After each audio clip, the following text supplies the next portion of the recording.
America की जानिब से हिंद बहरुल काहिल कमांड का नाम बदलकर दोबारा अमेरिकी बहरुल काहिल कमांड करने के बाद भारत के दिफाई और सियासी हलकों में तशवीश की लहर दौड़ गई है और ताज़ा अमेरिकी इक़दाम के तनाजुर में कहा जा रहा है कि अब भारत का हिंद बहरुल काहिल में कोई तदबराती किरदार नहीं रहा और यूं भी कहा जा रहा है कि अब एशिया बहरुल काहिल के खिते में अमेरिका को भारत की कोई जोग्राफियाई और सियासी जरूरत नहीं रही। इससे कबल 2018 में सदर डोनाल्ड ट्रंप के पहले दौरे सदारत में जब अमेरिकी अफवाज इस सबसे बड़ी कमांड का नाम तब्दील किया गया, तब अमेरिकी वज़ीर दिफा जेम्स मैट्स ने कहा था कि हमें यह तस्लीम करना होगा कि बहर हिंद और खुद हिंदुस्तान की भी अहमियत बढ़ रही है। इसलिए मैं यकीनी बनाना चाहता हूँ कि हम हकीकत में ये यकीनी बनाना चाह रहे हैं कि हम हकीकत की अक्कासी करें। और महज 8 बरस बाद ही ये हकीकत बदल गई और अमेरिकी मुसल्लह अफवाज की छठी मगर सबसे अहम कमांड को इसका असल नाम वापस मिल गया। इस तब्दीली पर भारतीय सियासी और दिफाई हलकों और मीडिया में कोहराम मचा हुआ है। मोदी के गोदी मीडिया ने तो इसे सीधे सीधे ट्रंप इंतजामिया की भारत दुश्मनी से ताबीर किया है। अमेरिकी हुकूमत के हवाले से कीचड़ उछालने वालों में कोई कसर नहीं छोड़ी। इसी दौरान ये इंकशाफ भी हुआ है कि अमेरिकी फौज के नक्शे में कश्मीर को पाकिस्तान का हिस्सा दिखाया गया है को अमेरिका की भारत दुश्मनी का सबूत कहा जा रहा है। जबकि गैर जानिबदार और संजीदा तज्जियाकारों की जानिब से मोदी सरकार से अपने गिरेबान में झांकने और इलाकाई और आलमी सतहों पर अपनी खारजा पॉलिसी की नाकामी पर सर जोड़कर बैठने और बुनियादी तब्दीलियों का मुतालबा किया। जनूबी एशिया में भारतीय असर और रसूख में तारीखी कमी और पाकिस्तान के अमेरिका ईरान जंगबंदी और क़याम अमन में बतौर सालिस तारीखी किरदार को बड़ी तब्दीली गर्दाना जा रहा है। तज्जियाकारों का कहना है कि हिंदुस्तान की बैकयार्ड डॉक्ट्राइन अब अपनी मंतकी अंजाम को पहुंच चुकी है और आने वाले दिनों में जनूबी एशिया के खिते में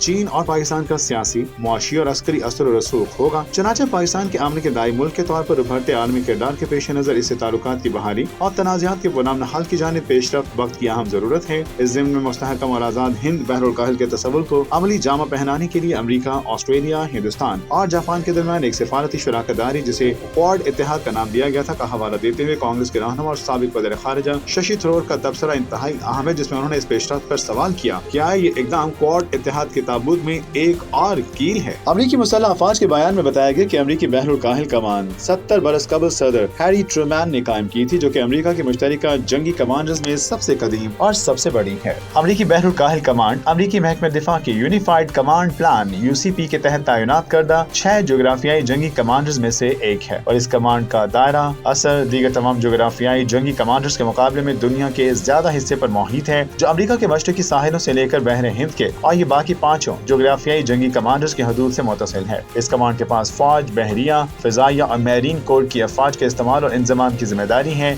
अमेरिकी बहरुल काहिल कमांड का सरबराह वज़ीर दिफा के जरिए रियासत-ए मुत्तहिदा के सदर को जवाबदेह होता है और इसे मुतादिद जुज़वी और ज़ैली मुत्तहिदा कमांड्स की मुआवनत हासिल होती है, जिनमें Korea, Japan special operations command बहरुल काहिल, बहरिया का बहरुल काहिल फ्लीट, बहरुल काहिल मरीन फोर्सेज, बहरुल काहिल एयर फोर्सेज और आर्मी की बहरुल काहिल की ज़ैली कमांड्स शामिल हैं। अमेरिकी महकमे दिफा के मुताबिक ये कमान इसीलिए अहम है क्योंकि इस खिते में दुनिया की 3 बड़ी मईशतों में से 2 वाक़ हैं, साथ ही 14 में से 10 सबसे छोटी मईशतें भी यही मौजूद हैं। इस कमान के ज़रिए असर इलाके में दुनिया के सबसे ज्यादा आबादी वाले मुल्क, सबसे बड़ी जमहूरियत और सबसे बड़े मुस्लिम अक्सरियती मुल्क शामिल हैं। अमेरिकी बहरुल काहिल कमांड के मुताबिक ये खिता आलमी मईशत का एक अहम मुहारिक है और इसमें दुनिया की मसरूफ तरीन बैनुल-अक़वामी समंदरी गुज़रगाहें और 10 में से 9 बड़ी बंदरगाहें शामिल हैं। चनाचा एशिया बहरुल काहिल एक बड़ा अस्करी नौइयत का इलाका भी है, जहाँ दुनिया की 10 बड़ी मुस्तकिल फौजों में से 7 और 5 जौहरी ममालिक मौजूद हैं। इन हालात के पेश नज़र इस खिते की तज़व्वुराती पेचीदगी भी मुनफरिद है।